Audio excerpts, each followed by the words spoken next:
Welcome to Grazing Hell, the one and only podcast written and produced by a cow? No, it's made by a cow, but you know what? I already messed up the introduction once. I'm not going to do it again because I feel like every time I do it, I'm just going to say something wrong. So let's just go with it, lads, all right? Let's just go with it. Hello. Welcome to this episode that I am doing alone, which is quite nice. I feel as if I haven't done an alone one for a while. Oh, maybe I have. Oh, it's hard to keep track, you know. Honestly, it is. Oh, wait, no, I did that New Year's Q&A. If you haven't seen that, I did a little podcast episode where I did a Q&A for talking about New Year's and general questions you all had for me. But yeah, so here I am. I'm in the studio today, so I feel like I'm going to jinx it by saying this, but the audio should be good today. Honestly, every time I do the audio at home, something goes wrong. I have the gain too loud, I don't have the right software or the right settings, or I don't know, or like there's some kind of technical error that's out of my control. Most of the time it is my fault. I'm just very bad at audio. I feel like it's an ongoing joke in my channel. I'm just like, audio, it's hard, okay? I know it seems like it looks easy, but audio is hard. I probably mentioned this before, but before I did YouTube, I was a photographer, still am. And yeah, so visuals, that was all fine. That all came very naturally to me. But the bloody audio, to this day, I still fuck up my audio. And obviously with a podcast, it's even more important that the audio is good. So when it's bad, it's just, oh God, I feel so bad. I'm like, why is anyone even listening to this? Oh, but if you are listening to this, thanks. I appreciate that. But yeah, so oh, pardon me, sorry, I'm a yawny girl. Oh yeah, I talked about this in that episode I did alone. I think I talk about this all the time. My sleeping pattern is royally fucked. In part, I blame COVID, but I think it's also just general January blues. I can't sleep at night. And then if I get up in the morning, I feel like shit for the rest of the day, or I sleep in until very late. And then that makes me feel like shit because, you know, I don't want to get up at like 2 p.m. That it just feels like shit, you know, because you lose so much of the day. Obviously, it still gets dark really early. So I'm trying to fix it. So if any of you have sleeping tips, please let me know because it's getting kind of bad. It's really messing with my general kind of health. And it's not that it's serious. No, that sounds dramatic, but I just mean like, I don't know, it's affecting my appetite, it's affecting my mood, it's affecting like how I feel in my body. So yeah, maybe I should go to a doctor. Anyway, sorry, medical woes aside, yeah, things are good. I finally put out a video after how bloody long. It was on Loose Women, which is, if you haven't seen the video, oh, pardon me. Anyway, it's a talk show in the UK, like a daytime TV talk show that's on at around noon, and it's similar to The View in the US, but The View seems to get more political and talk about current issues, whereas Loose Women, I mean, they do talk about political stuff and current affairs, but a lot of it is more like celebrity gossip and that kind of thing. And it's just hell. It's just hell on earth. Spoiler and trigger warning, gRape. In the video, I talk about how in 2015, they had a segment where they talked about like a famous singer who said she blamed herself because she was drunk when she got gRaped. And then they had a discussion about it, which was cursed, of course. And then they posted a poll on Twitter asking the audience, is it ever a woman's fault if she gets... Oh, no. I think the wording was like, is gRape ever the woman's fault? And my answer to that would be, if she's the rapist, yes. But apart from that, no. No, no, no, no. So yeah, that's one of the many things I talk about in the video, but basically just kind of exploring, like, why is daytime TV, particularly daytime TV aimed at women, by women, for women, so toxic, and like reinforce the stereotype that women are just catty and just, I mean, not that okay, I was going to say and gossip, but like there's actually nothing, I don't think there's anything wrong with gossip, and there's a lot of discourse about that online explaining like gossip and why it's, you know, important and like a very natural way to communicate. So the issue isn't gossiping, it's just more the way they do it. You know what I mean? So yeah, and I mentioned in the video that it's sort of aimed at stay-at-home mums, because obviously it's on at midday, so it's aimed at people who are going to be home at the time. And I did get a couple of comments of people being like, oh, I'm a stay-at-home mum, this isn't for me, like, I feel a bit insulted. And I didn't mean it like that, so I apologise. I wasn't saying that, like, because the content is shit, it's aimed at stay-at-home mums. It's more that this is kind of what they're given. So you're at home looking after your baby or whatever, and this is the shit you're given. You've given life, you've created life, or you've adopted or whatever. You're raising a human, and this is the TV they offer you. So that was not meant to be an insult to the people that it's aimed at, but more an insult at the fact that this is the shit you're given. So yeah, much better watching cartoons in the middle of the day when you put down your baby for a nap. Watch some Adventure Time. Much more wholesome content. But yeah, so it's interesting, I think. And there's been similar, you know, one of my favorite podcasts ever is Behind the Bastards, and there's this episode where they talk about Dr. Phil, and the host Robert Evans talks about how Dr. Phil and Dr. Oz are both targeted to middle-aged mums and middle-aged women, a lot of the time white ladies, and how they're the biggest moneymaker in like American daytime TV. And I remember people sort of thought that was an insult. And it's like, it's not an insult, it's just a statement of fact. Like, naturally, those are the people that are more likely to be at home because they're of the age where people have kids, usually, right? And typically, it's the woman who stays at home still, because a lot of places don't have paternity leave, or if you're in America, you're not even guaranteed maternity leave. So fucking hell, it's all just bad, isn't it? Yeah, it's all bad. It's all bad.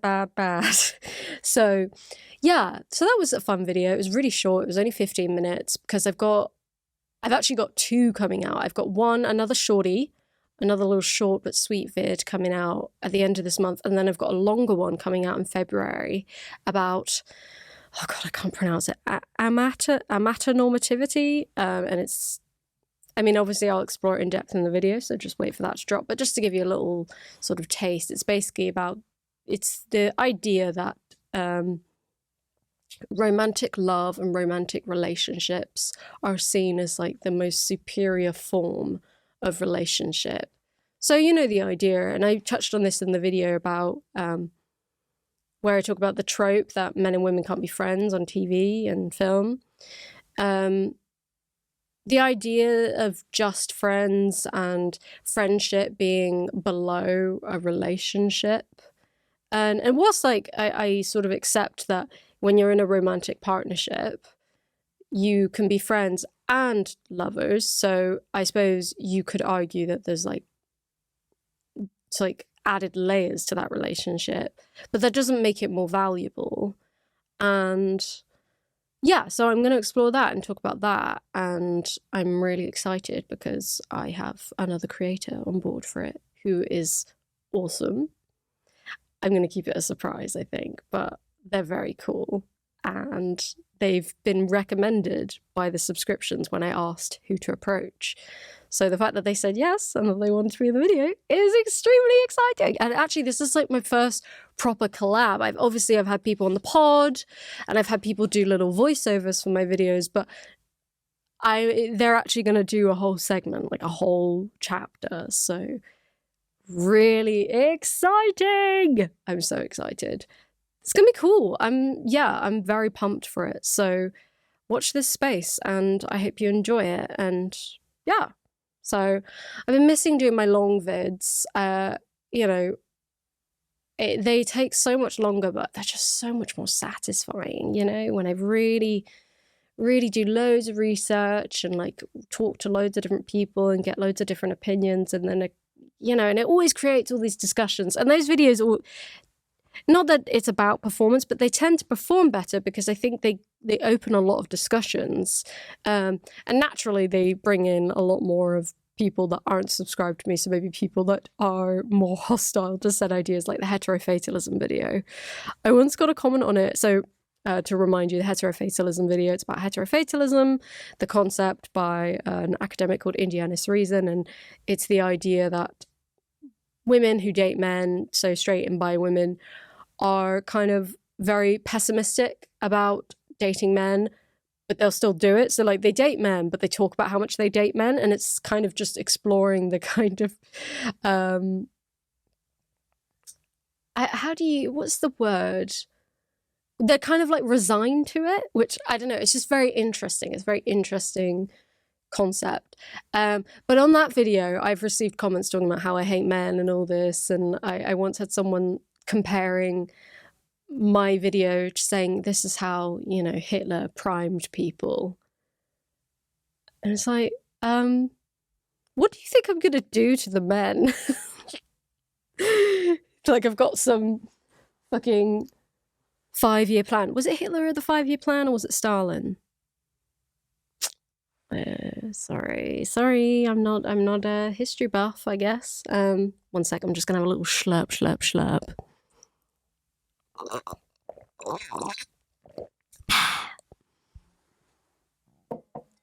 I'm really sorry in advance if you hated that. If you're someone with I don't know what you call it, but you know the thing where you hate the sounds of people chewing and swallowing and stuff. I'm really sorry.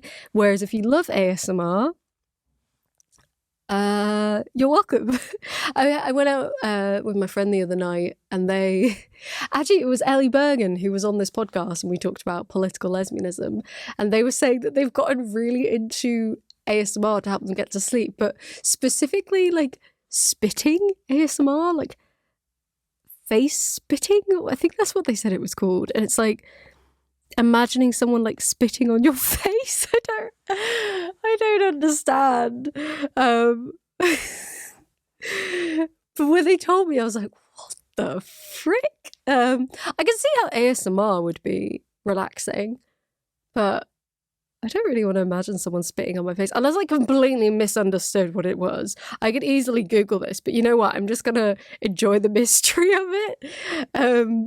So yeah, but anyways, so today I wanted to talk about something very silly, very funny, and completely, it's one of those things where it's like by talking about it, I'm completely playing into it, but I don't care because it's funny and I enjoy it.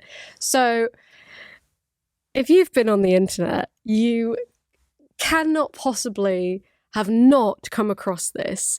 And it's the whole remarketing of the M&Ms. Oh yeah, baby. So basically, M&Ms, you know, the little chocolates, have rebranded, and they've not even majorly made over the characters. They've just slightly made them over, but it's caused this reaction machine. And I'm aware it's a complete marketing ploy. Like they're sort of doing this, you know, the classic corporate woke but not actually woke things where, I mean, I'll go through the characters in a minute, but things that are literally so low effort and not actual representation, but sort of feigning representation, because liberals will be like, oh my God, this is, yes. And then on the flip side, like right-wing reactionaries lose their shit. So it's extremely predictable and everyone's playing into it. It's so silly and it's just ridiculous. yeah, it's it's classic marketing, and it's working, and I'm playing into it by talking about it, but I find it funny, so I'm going to. So yeah, I want to talk about that today. Now, my opinion on M&Ms, I guess I should provide it before I get into things. Well, I'm vegan, so I can't have M&Ms. Was I ever a massive fan of them before? I mean, I would accept a peanut M&M if it was offered to me. But I was never a diehard fan. I would never go out of my way to buy them. It was more if someone said, "Do you want an M&M?" I'd be like, "Okay, I'll have one." And I have this funny memory. There's a big M&M store in central London, I think just off Leicester Square, if I remember correctly. And it's like the Disney store, but M&Ms. And I just have this weird memory of going on my first date with my high school boyfriend. And I just remember going, we went out to dinner, and then for some reason we went into the M&M store. Like, we didn't buy anything, we didn't even look at anything, we just went in for the lols, and it was just so weird. Why do we do why? So yeah, those are my associations I make with M&Ms. When someone says M&Ms, those are like the memories that conjure up. So yeah. So first of all, what I'm going to do is I'm going to go through the rebranding and sort of the characters and what they're actually about. Let's hope I don't get copyright struck. And then, yeah, obviously, if you're listening, you won't be able to see. So I'm going to sort of narrate it as we go along. Yeah, so enjoy. Okay, green, red. Let's create a world where everyone feels they belong. M and M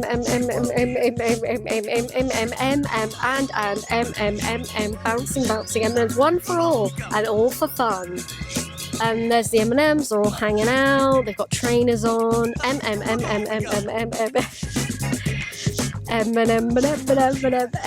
and then there's a bunch of shoes, and then there's M, and then there's M, and then there's an M, and then there's an M, and then there's an M, and then there's an M. All welcome here.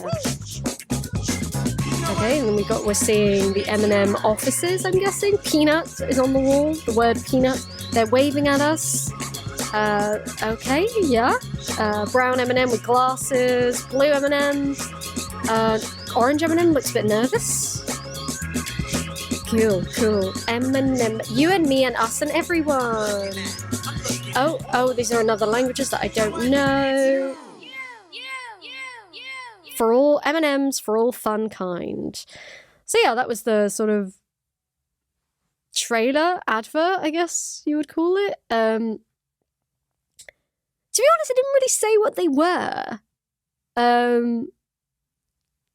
So yeah, I mean, I'm sure you've seen all over Twitter, but they've like rebranded. So, like, for example, the green M&M used to be very like sexy seductress, and they've like gotten rid of her stiletto heels and given her less stiletto. Oh no, they've given her trainers now, to like desexualize.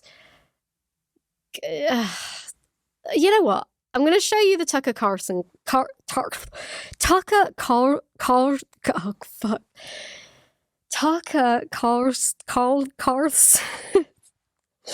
Oh God, my Irish R's are making it difficult to say his name. Tucker Carlson. There we go.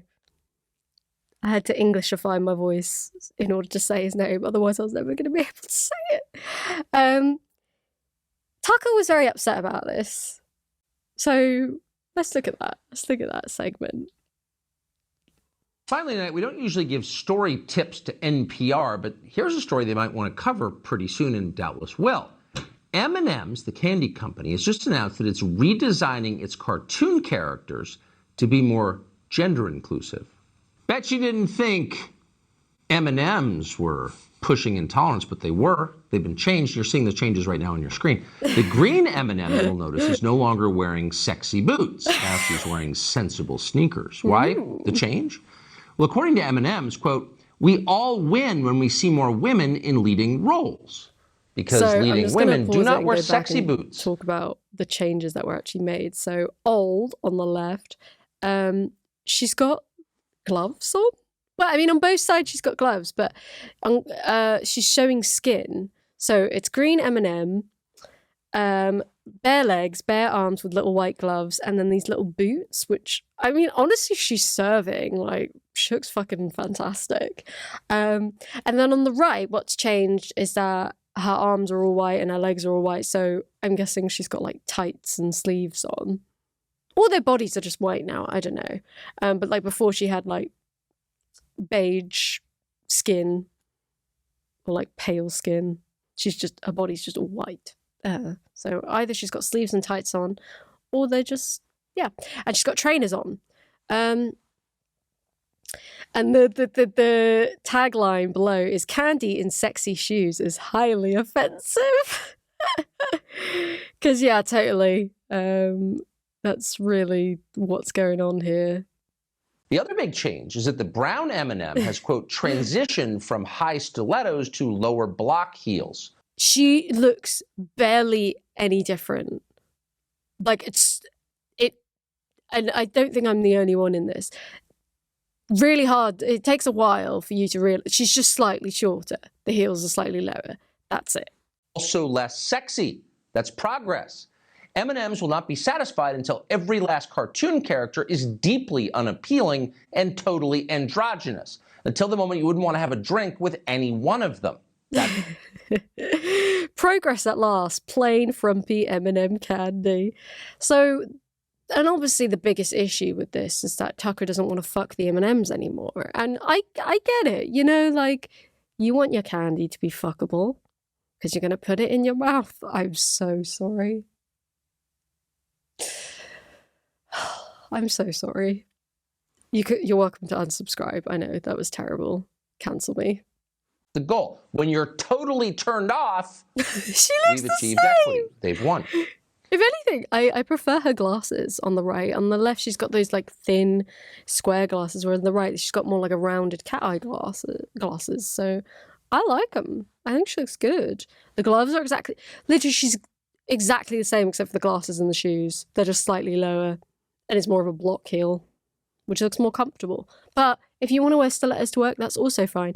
I think it is on a tiny, tiny serious note, not that I should be taking any of this seriously. I suppose it is a weird argument to say that, you know, empowering women and stuff, they can't be empowered if they're wearing stiletto heels. I don't know. It's kind of like implying that the more sort of quote unquote feminine you dress, the less like feminist. I don't know if that makes sense. But honestly, this is all so stupid. I shouldn't be even slightly using my brain to talk about this. So let's move on. Meanwhile, in a nod to the burgeoning wellness movement, the orange M&M will, quote, acknowledge and embrace his anxiety. And actually, if you look at him, the orange M&M does appear very anxious. Okay, and then the bottom is, I genuinely thought this was made up for Twitter. Like, when I first saw this, I was like, oh, this is like a meme. Someone's made this up. But literally, this is the real tagline. Miserable non-binary candy is all we deserve. Wait, is he non-binary? Sorry, are they non-binary? Okay. Doesn't like all the ugly new shoes he sees around him. Maybe he liked the sexy boots. Maybe the orange M&M is a secret sexist himself. We don't know. We're going to let NPR get to the bottom of that. So I think Tucker is trying to be funny. My feedback would be, it's not working for you, hun. But you know, that's okay. Not everyone is funny. You know, some people are really good at being really funny, and charming and entertaining.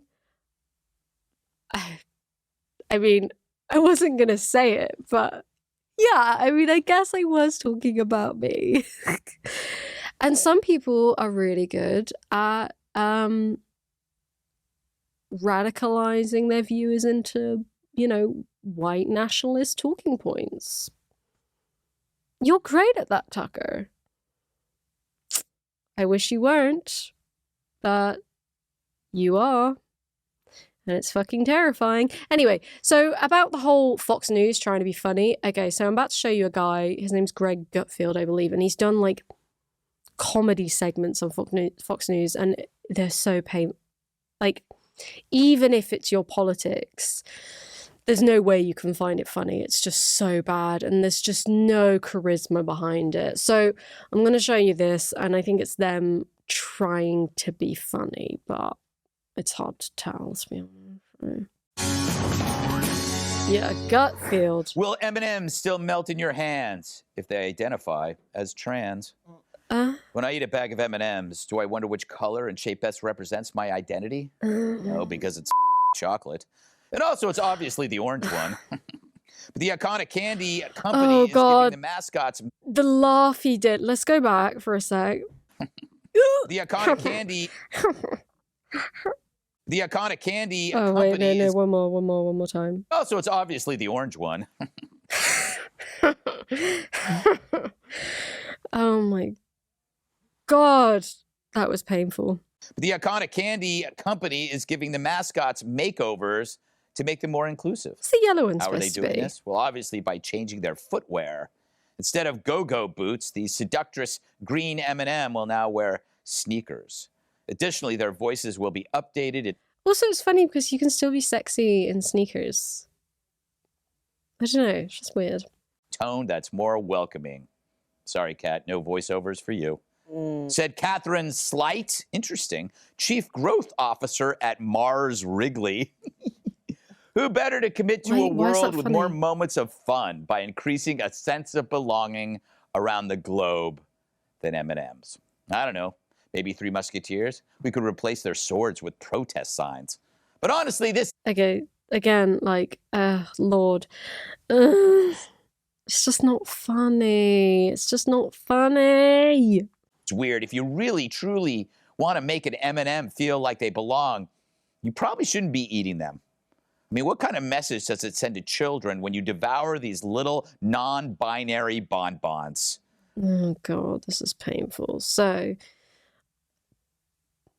I'm going to skip forward a bit because I don't want to get copyright struck, but basically they talk about it more and it's just really not funny. But since I'm enduring this, you're going to have to. I have so many thoughts on this. Yes. I do. The green M&M is a snake. Yes. The new one. The new one. Okay, listen. They have little statements, and she says, "I think we all win when we see more women in leading roles. So I'm happy to take on the part of supportive friend when they succeed." Okay, like none of you guys are women, but women all know that the women that are like, "I'm a woman and I'm pro-woman and look how pro-women I am." You can't trust them because real women, they just do it. They don't need to brag about it like they're running some kind of campaign. And she admits she's doing that. She says, "The supportive friend when they succeed," right? Like, okay, yeah, I bet you want to be, their friend when they succeed. Like, you conniving, climbing little bitch. No, I do not trust it's not her. funny. I don't want to be her friend. So she somehow made it worse. That's the worst kind. You need to run from women like the green M&M, the new green M&M.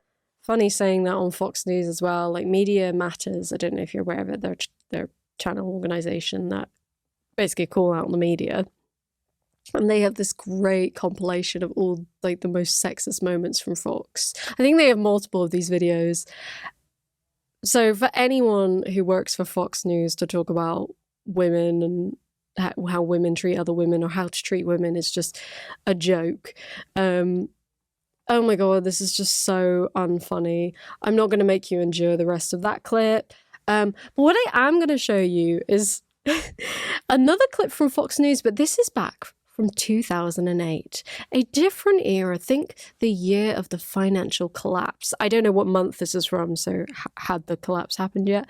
But this was when the green M&M first became yassified, first became sexy. Don't know what she was before that, but, rebranding is very common. So, they were due a rebrand. It had been 14 years. So, but let's go for this interview, watch this interview with her and someone on Fox News. Yeah, 2008. Wow. Red may be the color of love, but this Valentine's Day, M&M candies Fox are Business. going green. Leading the charge, the brand's only female spokes candy, Ms. Oh, Green. it was like a Valentine's The flirtatious thing. emerald-colored sweet Why? seductress is making her way into holiday packs of red and pink M&Ms, and it has set off a chocolate war inside the family of Spokes candies. Is this How will just an affect the advert for M&Ms? $155 million worth of candy sold? Do Mars To answer sponsor that and Fox? for more on this historic marketing campaign. Okay, so for the listeners, just so you know, New York left Fox News, Candyland on the right, and it's the cartoon Eminem, and he's doing an interview with her, and she's standing on the sofa for some reason in her boots, and fucking hell, I just want to make a side note. This is something I despise in TV and film, when people have their shoes on the bed. So I've just finished rewatching Pretty Little Liars. Love that show. It's terrible. It's gorgeously bad, and I love it so much. Every scene they're on a bed or a sofa, they've got their fucking shoes on, and it just makes me absolutely livid. Shoes on the bed. And it's so weird because, like, they'll be napping or cuddling their partners on bed. It's like, no one does that. And if they do, fuck them.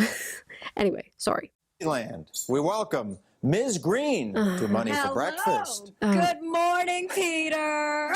Good morning, Ms. Green. Hey, why is green the new color of romance and love? Well, green is the new color of love, and I'll tell you why. Just look at me, baby. That should be answer enough, okay? So, but listen, my color has long been associated with love and fertility, and that started the rumors that have been whispered since the 70s. I'm wearing green. Plus, it doesn't hurt Same that kind I of look green. so good in these boots. What do you think, Peter? I think you look hot chocolate. Ms. Green. Well, the brand has done very well over the years. Why do you think that making this change will sell more candy? Well, you know, the rumors... So this is Fox Business, so I guess there's a tiny bit of relevance here that it's talking about marketing and, like, how this affects sales, but I just find it so funny because this is basically just an ad for M&M's. And also, can I just say, can Fox News go back to this? Why can't Fox News just be this? Why can't Fox News just be people flirting with cartoon candy? This is great. This is much better content than, you know, fucking Trump propaganda. Limelight here from Ms. Green. Now, there's some reports that Mr. Red is very upset about this. What's your response? Yawn. Listen, that's too bad. I think that red and pink have had the spotlight long enough. I have arrived, along with my special edition Valentine's Day limited all green package. And you can go to MMS. Oh my god. So yeah, it's basically just an ad. It's okay, let's see what they say to say goodbye. Maybe it's really flirty and saucy. Of M&M's. Woo! Thank you, Peter. Kisses. Happy Valentine's Day, baby. Yeah. Happy Valentine's Day. The green ones. Available in plain and peanut. Go on sale this week at retail. Okay, so it is an advert. Also, new kind of divorce guy just dropped, or in 2008 just dropped. Like, why is this giving me such divorced man energy? Or like sexually frustrated man, like he's not had sex with his wife in months, so he's just getting really like thirsty over the green M&M. And maybe that's the same with Tucker. Maybe he's not getting it, and that's why he's so frustrated that he can't fuck the M&Ms anymore. Makes you think, doesn't it? So naturally, because the whole point of this marketing was to outrage people, and that's how you do it. Like, same with the Mr. and Mrs. Potato, like the gender-neutral potato. Like, to say that the company were doing it because they wanted to be inclusive, like, they don't give a shit. And also, what does that do? Like, it's just pure outrage bait. And it's smart, because it works every bloody time. They fall for it. I mean, they really do. They just can't help themselves. So I'm going to maybe browse through a few clips with Michael Knowles, whom I talked about briefly in my Greta Thunberg video, where he says loads of ableist shit about her. So he's a piece of shit. And I'm guessing he's going to be riled up about this because, I don't know, because he's a massive whiny baby. M&Ms have gone trans. They're trans. They're not transitioning from one sex to another sex. They're not transitioning necessarily from dark chocolate to milk chocolate, say. Certainly not white chocolate. Could you imagine how racist that would be? But the M&Ms are going... Ha ha! So funny!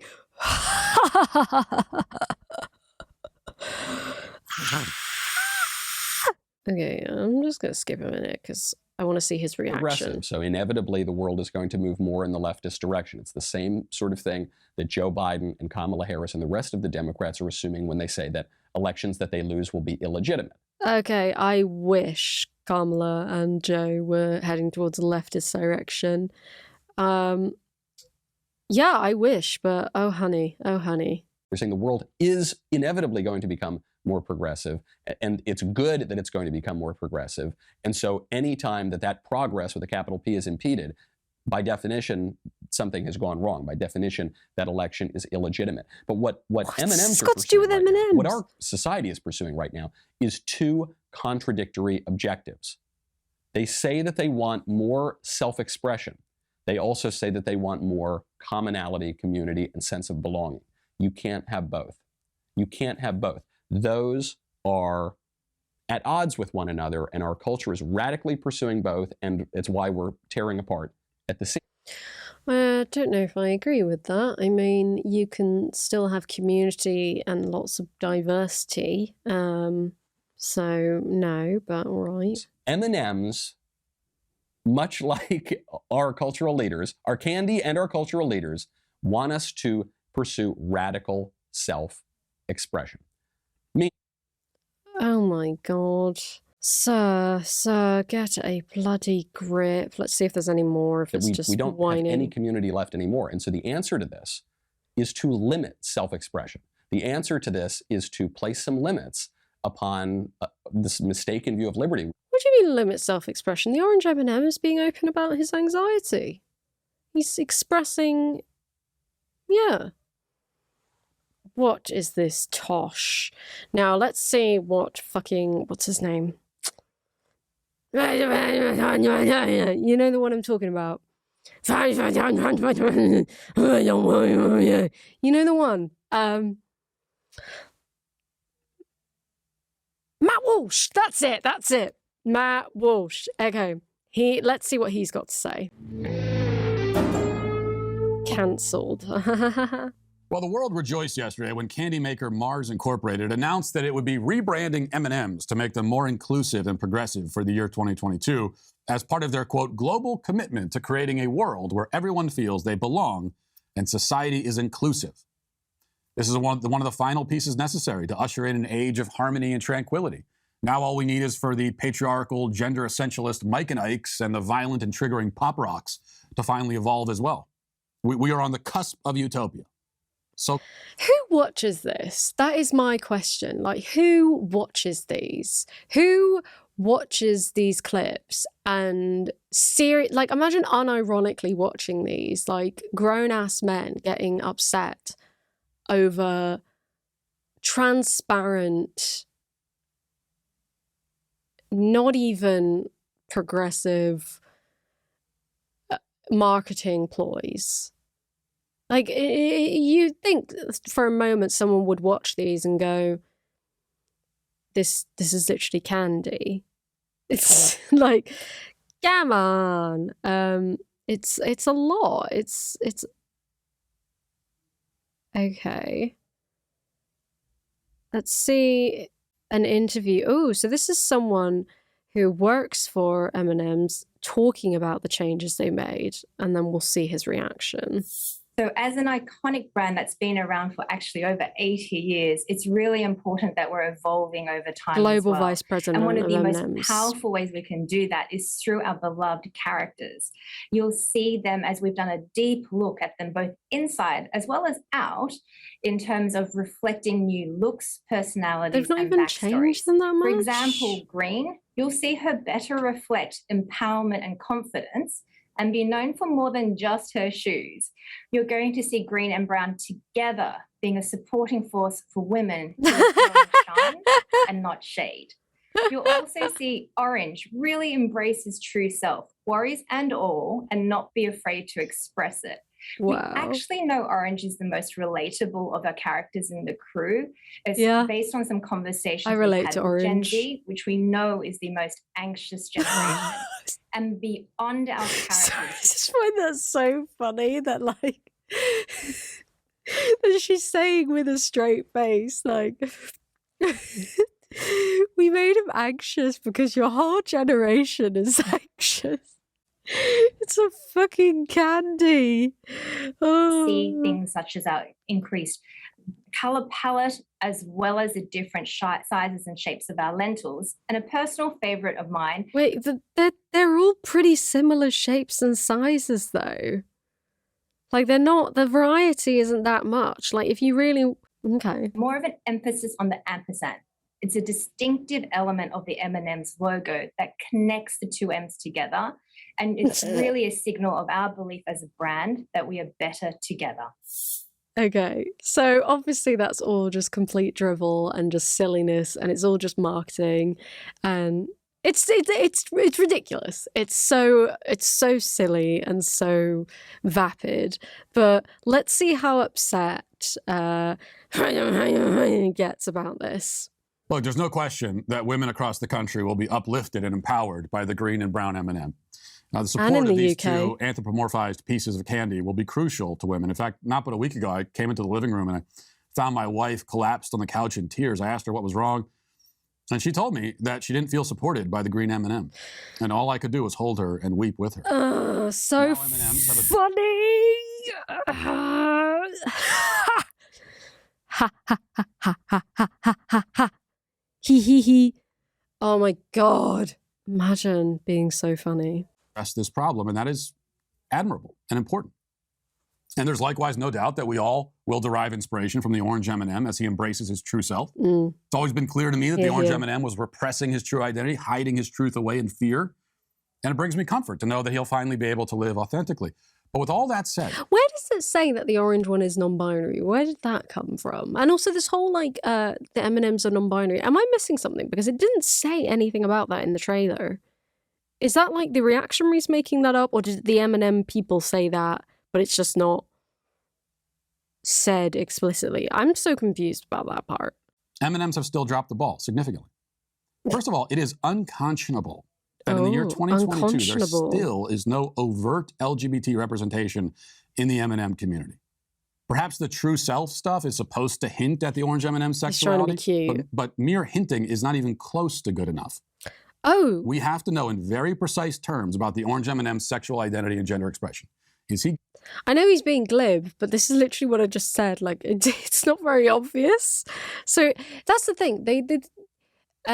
That's why it's so disingenuous. Like, if they really wanted to like make a stand and be like, yeah, LGBT, then they'd have like queer coded characters. I know this sounds, I know I'm being ridiculous, like, because this is all so absurd, and I don't actually care. I don't need to be represented by M&Ms. Honestly, I don't need gay M&Ms. It's fine. Like, it's not the representation I'm desperately seeking. But yeah, it like, have a drag queen. I don't know. Just, I don't know. Go for it. If you're going to do it, do it. Hey, is he bisexual? Is he a trans M&M? Is he a genderqueer, non-binary, transmasculine, two-spirit demisexual? The fact that he's still forced to keep this part of himself funny locked because away there's loads only of shows that labels. M&M's as a company is not serious in its commitment to diversity and inclusion. Indeed, its erasure of LGBT identities is a direct assault he's trying to be on an already marginalized community, glib. which has been waiting too long for candy brand representation. Further, while we can enjoy my appreciate clicking the fact over that there is Matt a brown Gates, M&M which serves to chatting validate shit. black and brown bodies, still there has not been any ad campaign so far as I'm aware dealing with systemic racism or police brutality. Oh We have not seen God, an ad, he's for example, where the brown so- M&M is racially profiled during a traffic stop. That the black community is subject to such care enough to acknowledge this reality. Which is it, M&Ms?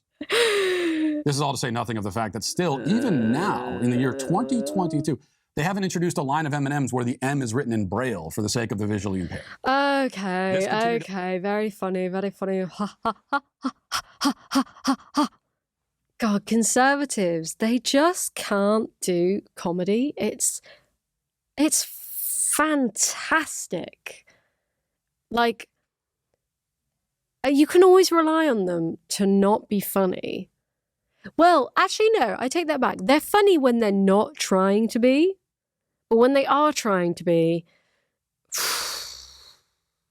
it's rough. It's really rough. So the next clip I'm going to show you is from something called GB News. And Georgie of münecat did a fantastic video on GB News. I cannot recommend it enough. It's so funny, so well researched. And GB News was like the UK equivalent or attempt at Fox News, but it didn't really take off just because it's like a bit more, it's a more an independent news, not channel, but well, actually no, they have a channel on YouTube and it's very funny. Like they have all these editing errors and Georgie goes through it, so I will leave that to her, but it's so funny and it's got all the classic goon squads. It's got Darren Grimes, you know, Darren Grimes, whom Sam Collins did a video on, who got very upset about Demi Lovato being non-binary, and just like it's got all the classic goon squad. So let's see what they've got to say about this rebranding. I'm gonna skip this because it's like just the classic joke. You know, they've only got one joke, like I identify as a fucking M&M. Doesn't make sense either, but at least it doesn't reduce women to their bodily organs. And in other news, M&Ms have updated their chocolate characters to make them more inclusive. Now, I've always said that the struggle for equal representation there's among an audience. chocolate treats is the last great civil rights issue of our time. I think if Martin Luther King were alive today, this would be the main focus. Most of the problems seem to be with the green M&M, apparently, who wears high heels and tends to pout coquettishly. And now she's going to be wearing trainers, which sets a much better example for young girls. You know, just think of all those kids who have eaten M&Ms over the years and have emulated the whorish behaviour of that green chocolate minx. The audience are being forced to laugh. How much do you want to bet there's a cue card being like, laugh, please, laugh. They've got an audience. See, that's rough because, I mean, you can just get them to laugh, but it's like, it highlights just how unfunny the joke is. And also the audience is tiny. Like, who the fuck is coming to see this? So on to another story now. So a few months ago on this very show, I reported on a campaign that Oh, that's it. It literally, the title of the video is literally on Andrew Doyle on the green M&M's new look in another busy week for the culture warriors.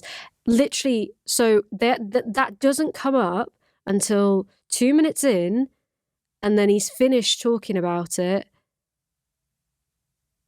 30 seconds. Not even 30 seconds. So that is bloody clickbait. What an absolute... Oh my goodness. I'm gonna go dislike that video because that is so bloody misleading. You think, oh my goodness, wow, false advertising, absolute clickbait nonsense. So yeah, the classic outrage machine, it's all very silly and all very predictable. And you know, what's my take on this? I mean, my take hasn't really changed. Oh, it's also worth mentioning that there's been discourse about allegedly this being kind of a distraction because they have like a child labor lawsuit. That's a little bit of a misnomer. They've already won that case. That was actually a few months back. And the whole idea of child labor and, you know, that's still constantly going on, as with corporations. So, you know, I actually don't think this is necessarily to do with that at all. I think it's just literally just a classic marketing thing for attention. Don't think the two things are connected. There's still going to be exploiting workers and allegedly, maybe, I don't want to get sued. But you know what I mean? Like, that stuff is, they're going to get away with that regardless because they're a massive corporation. So they don't need this to cover it up. They've got, you know what I mean? But I could be wrong about that. But just based on what I read about it, I think that's actually already been sort of, what's the word? Yeah, you know what I mean. But yeah, so it's all very silly and very fun, and we love that. So yeah, that's kind of it, really. That was all I just wanted to talk about that because I just thought it was very funny. And it's this constant thing again and again. And I talked about this in my virtue signaling versus vice signaling video, like when they got upset, the right-wing people got upset because Chips Ahoy didn't advert with Vanjie, Miss Vanjie from Drag Race. You know, well, that was slightly different because it was like she's a drag queen and she's like openly queer or whatever. But like, it's kind of to say that corporations are woke or trying to push like a leftist agenda. Corporations and marketing, they follow the culture. They don't, I mean, you could argue that they influence culture, but I think they follow the culture, right? They just do what's quote unquote trendy. So, you know, it's not, there's no authenticity behind it. You think they really give a shit about queer people and queer liberation? No, of course not. So I just find it funny when people make the argument that, oh, they're pushing this leftist agenda, and it's like they have no ideology. Well, they do. Their agenda is to make money, and that's it. If the culture was overwhelmingly sort of, it's not cool to, like, if it was, I mean, I know in some circles it is, but like, if in mainstream media it was cool to be like massively, openly, brazenly, unapologetically homophobic, you know, we didn't sort of, that's not to say like homophobia isn't so a massive issue, it is, but you get what I'm saying, like mainstream media, like mainstream news, for the most part, at least in the liberal sense, like they accept gayness, maybe not queerness, but they accept gayness, like, you know, sort of like gay marriage and that kind of thing, and like a pocket of LGBT people. So not trans people, but like, you know, cis gay people. You get what I'm saying, right? So if that wasn't the cultural landscape, they would just do whatever the opposite was, because it's all about money and profit. That's what they care about. So yeah, and I just want to know who watches this stuff, who watches grown men get genuinely upset that they can't fuck the M&Ms. Who watches this? Stop. Get help. Is that the meme? Is that how it goes? Stop it. Get some help. You know the one I mean. So yeah, it's pretty fun. It's pretty fun and it's pretty great and everything's fine. And this is definitely worth talking about.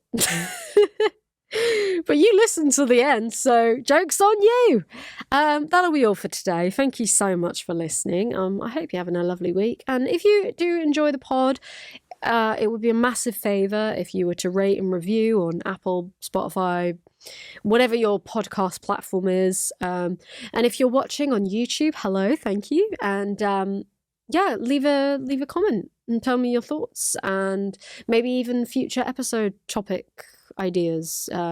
Because I would like to do some more episodes on my own because it's nice and chill. So yeah, thank you so much. I will see you next week.